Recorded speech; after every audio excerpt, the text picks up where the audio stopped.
make a beautiful life. And if you wanna see, then come along with me, that's right. And if you... Parce que quand nous parlons de vergetures, des fois c'est les complexes Oui. chez la femme, ça dérange. Oui. Et c'est des frissures que nous retrouvons au niveau des hanches, des épaules, des fesses, des seins, au niveau du ventre, au niveau des mollets. Et ce qui fait que des fois on a du mal à s'habiller. On a du mal à s'habiller comme ça. Donc pour définir ce que c'est, déjà c'est des frissures en zébrure qui se présentent sur la peau.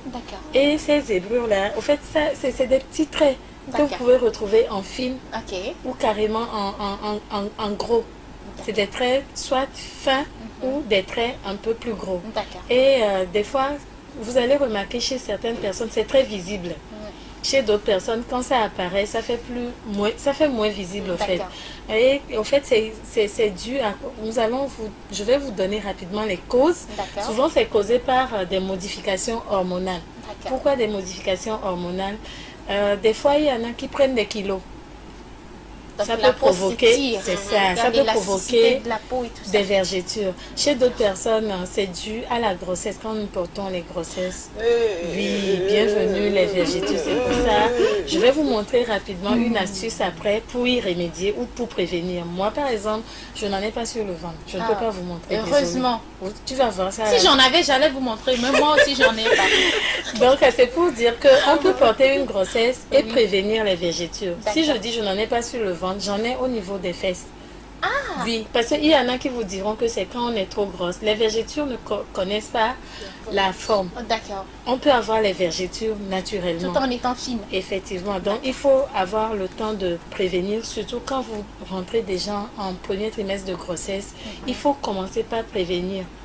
Parce que ça s'installe sur le ventre. Quand le ventre devient plus gros, les vergetures s'installent. Et quand le ventre se dégonfle, il y a les vergetures qui restent toujours. Maintenant, chez certaines personnes, c'est quand le bébé pousse les cheveux, ça gratte, ça fait gratter le ventre. Donc, ce qui fait que quand vous aimez bien gratter, c'est les frissures qui s'installent à petit feu. Gratter bien. Oui, c'est pas bien de gratter. En fait, il faut prendre le temps de masser et d'avoir des huiles pour y remédier. C'est pour ça, déjà au premier trimestre, il faut utiliser des huiles durant et après les premiers trimestres.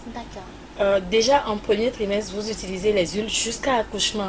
Et après l'accouchement, vous continuez jusqu'au premier trimestre. Après, c'est-à-dire quand le bébé a 3 mois, vous pouvez arrêter.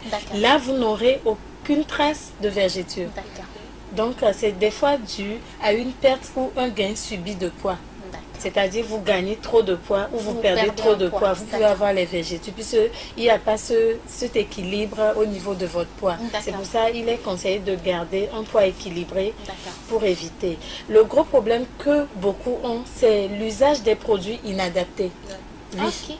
Vous allez voir certaines femmes avec des vergetures qui deviennent même vertes, très vilaines à voir et elles ne peuvent même pas se mettre en manche. C'est ça les dérange.